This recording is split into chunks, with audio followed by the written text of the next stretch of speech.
भारत माता की, भारत माता की। महाराणा प्रताप शिक्षा परिषद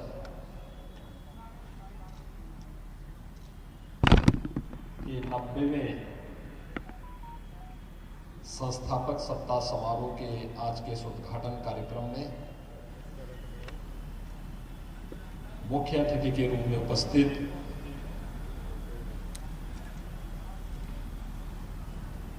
भारत सरकार के सूचना प्रसारण, खेलकूद एवं युवा मामलों के मंत्री माननीय श्री अनुराग ठाकुर जी,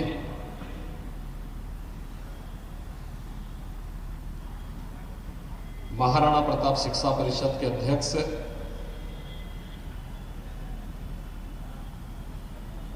पूर्वांचल विश्वविद्यालय के पूर्व कुलपति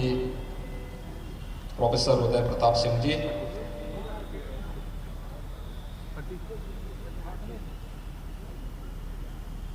माननीय सांसद श्री रविकिशन शुक्ल जी,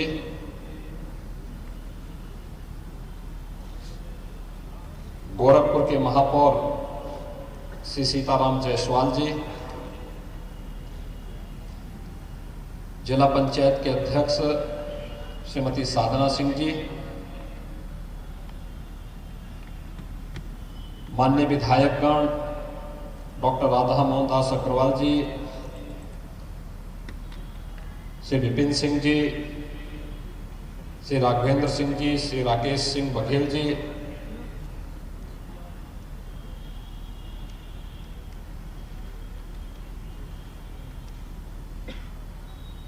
महाराणा प्रताप शिक्षा परिषद के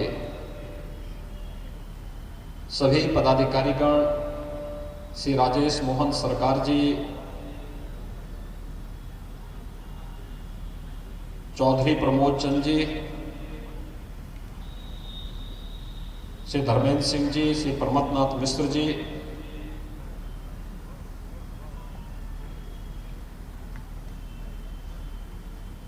उत्तर प्रदेश महिला आयोग की उपाध्यक्ष श्रीमती अंजू चौधरी जी, अनन्य प्रताप शाही जी,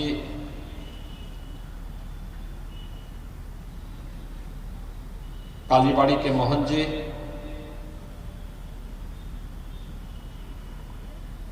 महायोगी गोरखनाथ विश्वविद्यालय के कुलपति major general doctor Atul Vajpayee ji, अन्य गणमान्य अतिथिगण, महाराणा प्रताप शिक्षा परिषद के सभी प्राचार्य, प्रधानाचार्य, आचार्य और प्यारे बच्चों, आज महाराणा प्रताप शिक्षा परिषद अपने 9 दशक की यात्रा को पूरा करने की ओर अग्रसर है और 90वां संस्थापक सप्ताह समारोह कार्यक्रम के साथ जुड़ रहा है। महाराणा प्रताप शिक्षा परिषद के 4 दिसंबर से 10 दिसंबर तक चलने वाले विभिन्न प्रकार के आयोजनों के कार्यक्रम का शुभारंभ करने के लिए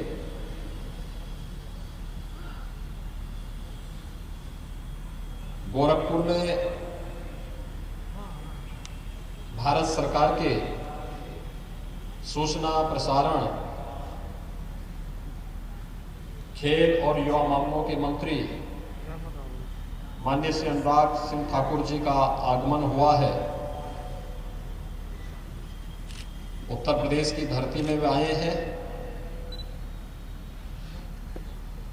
गोरखपुर में आए हैं, तो स्वाभाविक रूप से मैं आप सब की ओर से, शिक्षा परिषद की ओर से उनका उत्तर प्रदेश की धरती पर, गोरखपुर की धरती पर हृदय से स्वागत और अभिनंदन करता हूं।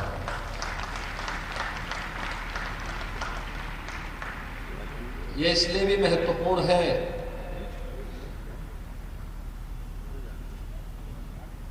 क्योंकि गोरखपुर और हिमाचल प्रदेश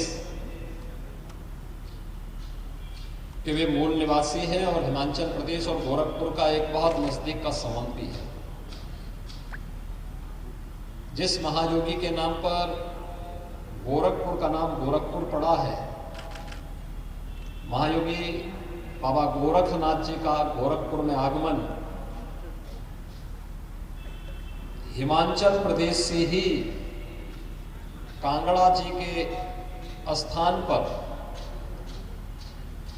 स्थान से महायोगी गोरखनाथ जी का गोरखपुर में आगमन हुआ है, जिसकी स्मृति में आप प्रतिवर्ष मकर संक्रांति के अवसर पर बाबा गोरखनाथ जी को लाखों की संख्या में पूर्वी उत्तर प्रदेश के लोग, बिहार और नेपाल के लोग आकर के खिचड़ी चढ़ाते हैं और अपनी श्रद्धा को व्यक्त करते हैं। तो महायोगी गोरखनाथ जी का आगमन हिमाचल प्रदेश से ही हुआ था और आज हिमाचल प्रदेश के ही एक सपूत भारत सरकार के लोकप्रिय और कर्मठ मंत्री, जो प्रधानमंत्री मोदी जी के यशस्वी नेतृत्व में देश के अंदर न केवल सूचना और प्रसारण मंत्रालय के माध्यम से भारतीय परंपरा, भारतीय संस्कृति, भारत की पौराणिक, ऐतिहासिक और सांस्कृतिक विरासत को अक्षुण्ण बनाए रखते हुए कार्य कर रहे हैं, बल्कि देश के युवाओं के अंदर एक नई ऊर्जा का संचार करते हुए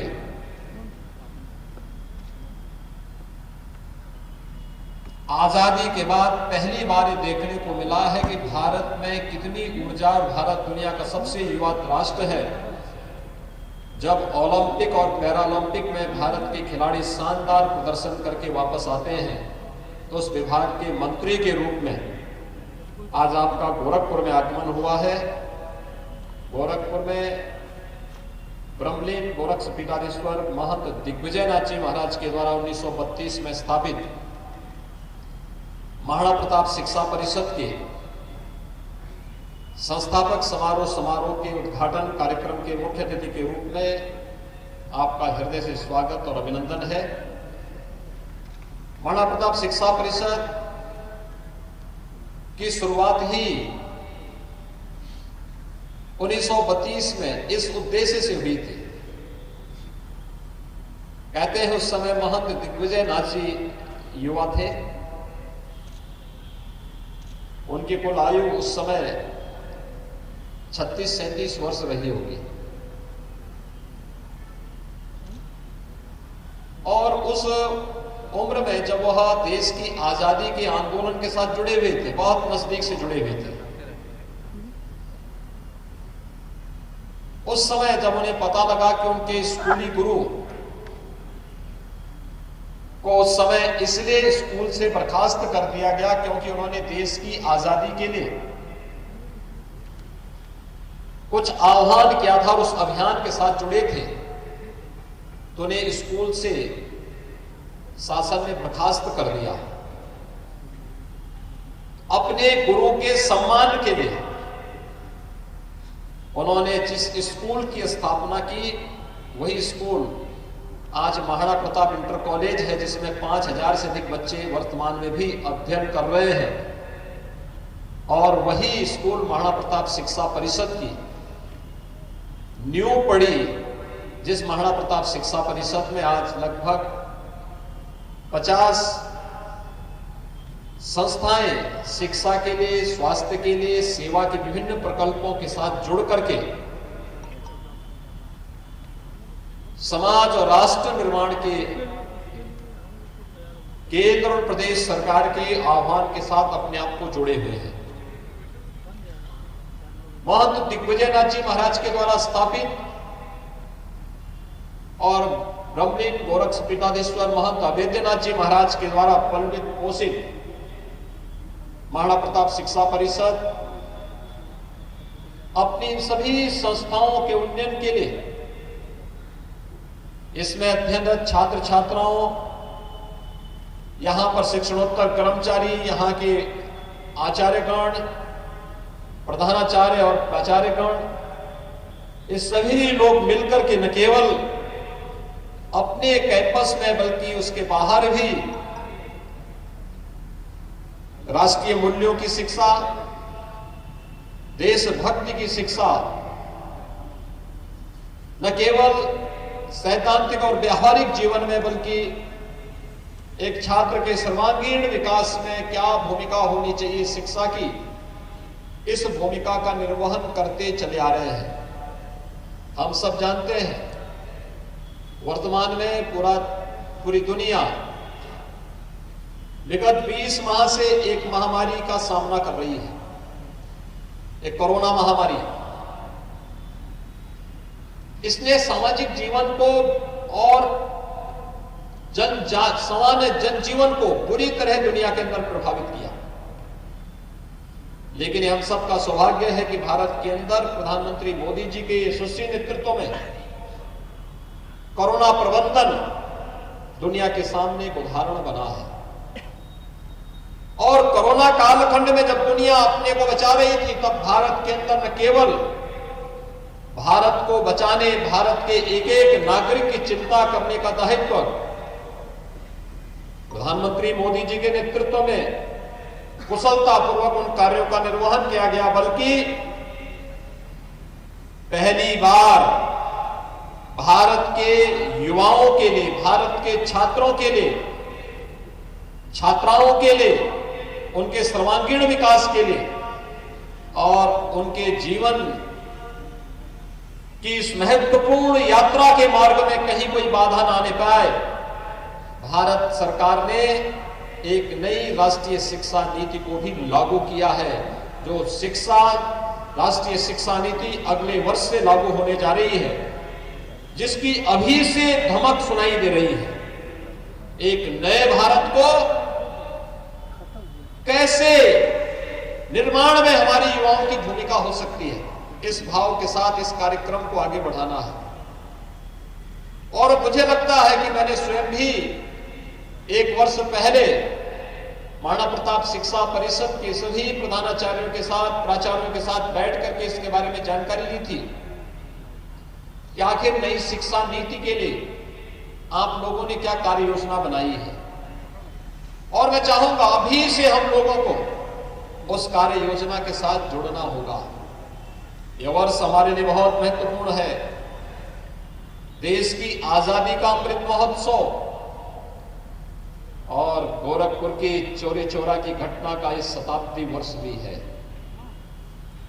याद करिए 4 फरवरी 1922 को गोरखपुर के ही चौरी चौरा में ब्रिटिश हुकूमत की चूलों को हिलाने वाली यहां के स्थानीय नागरिकों का वहां संघर्ष, जिसने भारत के इतिहास को पूरी तरह बदलने का कार्य किया और विदेशी हुकूमत को अंतिम चेतावनी दे डाली थी या बहुत अधिक दिनों तक भारत गुलाम नहीं रह सकता। भारत अपनी आजादी लेकर के ही रहेगा। वैसे ही जैसे महंत दिग्विजयनाथ जी महाराज ने जब 1932 में महाराणा प्रताप शिक्षा परिषद की स्थापना की होगी, तब इन शिक्षण प्रशिक्षण संस्थाओं में पढ़ने, अध्ययन और अध्यापन के साथ जुड़े हुए सभी के शिक्षकों के लिए, छात्र छात्राओं के लिए एक आदर्श रखा महाराणा प्रताप का। स्वदेश और स्वाभिमान क्या होना चाहिए, उस स्वदेश के लिए, स्वभक्ति के लिए, देशभक्ति का, शौर्य और पराक्रम का जीवन में क्या महत्व होता है, उन भावों के साथ जोड़ने के लिए, त्याग और बलिदान मातृभूमि के लिए किस रूप में किया जाना चाहिए, महाराणा प्रताप का जो आदर्श आप सबके सामने प्रस्तुत किया, वह प्रस्तुतिकरण उस कालखंड में चोरी चोरा की घटना के दौरान भी प्राप्त होता है, देखने को मिलता है। एक साथ अनेक घटनाओं का साक्षी ये वर्ष हम सबके लिए अत्यंत महत्वपूर्ण है। प्रधानमंत्री मोदी जी एक ही बात कहते हैं, ये अमृत काल है और अमृत काल महत्वपूर्ण होता है। ये व्यक्ति पे निर्भर करता है अमृत काल का फल किस रूप में लेता है। और मैं तो मानता हूं साक्षात फल आपको प्राप्त हो रहा है। कल सायकाल में अनुराग जी से भी, रवि किशन जी से भी, डॉक्टर राधा मोहन जी से भी, डॉक्टर धर्मेंद्र सिंह जी से भी इनसे पूछ रहा था कि भाई कैसे होगा। कल सायंकाल बारिश हो रही थी और अभी मैं देख रहा हूं इतनी तेज धूप है, इतनी तेज धूप है कि सामने जो बच्चे बैठे हुए हैं उनकी आंखों में, और जो अतिथि बैठे हुए उनकी आंखों में तेज धूप के कारण उनको स्वयं की कठिनाई महसूस हो रही है। लेकिन संस्थापक सप्ताह समारोह के लिए हम सबको इस प्रकार की चुनौतियों के साथ जूझते हुए अपने आप को आगे बढ़ाना होगा। एक सप्ताह तक ये कार्यक्रम चलेंगे और एक सप्ताह के कार्यक्रम के बाद जो अनेक प्रकार की प्रतियोगिताएं चलेंगी। आपने देखा होगा प्रधानमंत्री मोदी जी के मार्गदर्शन और प्रेरणा से जब भारत की ओलंपिक की टीम टोक्यो गई थी तो उसको रवाना करने के लिए हमारे खेल मंत्री, जो आज यहाँ पर सूचना प्रसारण और खेल और युवा मामलों के मंत्री हैं, उन्होंने इस समय रवाना किया था। तब कहा था कि अब तक का सर्वश्रेष्ठ प्रदर्शन करेंगे। खेल भावना इस स्वस्थ प्रतिस्पर्धा को बढ़ाता है। याद रखना, इस स्वस्थ और सकारात्मक प्रतिस्पर्धा व्यक्ति को आगे बढ़ाती है, उसके जीवन में उन्नयन लाती है। और एक सप्ताह तक विभिन्न प्रकार की प्रतियोगिताएं चलेंगी। इसमें खेलकूद की भी प्रतियोगिताएं चलेंगी, वाद विवाद की प्रतियोगिताएं चलेंगी, विभिन्न प्रकार के लेखन के कार्यक्रम चलेंगे, अन्य अलग अलग प्रकार की जो प्रतियोगिताएं होंगी उन प्रतियोगिताओं में जो छात्र छात्राएं विजयी होंगी उन सभी छात्र छात्राओं को फिर 10 तारीख के भव्य समारोह में यहां पर सम्मानित किया जाएगा। आज महाराणा प्रताप शिक्षा परिषद कि विभिन्न संस्थाओं में 50,000 बच्चे विभिन्न प्रकार की शिक्षा कर रहे हैं। 5,000 से अधिक शिक्षक, शिक्षणोत्तर कर्मचारी इस संस्था के साथ जुड़ करके न केवल अध्ययन, अध्यापन और सेवा के इस प्रकल्प के साथ जुड़े हुए हैं, बल्कि राष्ट्र निर्माण में भी हमारी भी एक भूमिका होगी।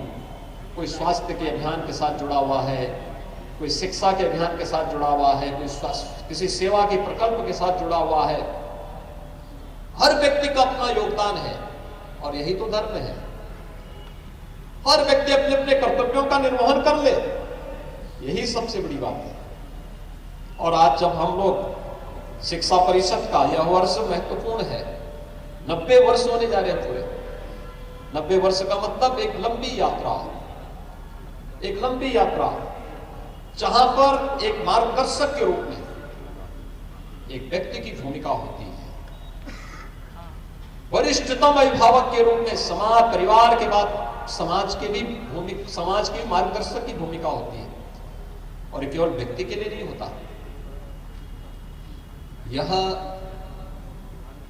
किसी संस्था के लिए उतना ही महत्वपूर्ण होता है। संस्था 90 वर्ष की इस यात्रा के लिए हृदय से बधाई भी देता हूं और साथ साथ इस अवसर पर मुख्य अतिथि के रूप में उपस्थित माननीय श्री अनुराग ठाकुर जी का, अन्य गणमान्य अतिथियों का हृदय से स्वागत और अभिनंदन करते हुए इस पूरे अभियान के प्रति अपनी शुभकामनाएं देता हूं। धन्यवाद। जय हिंद।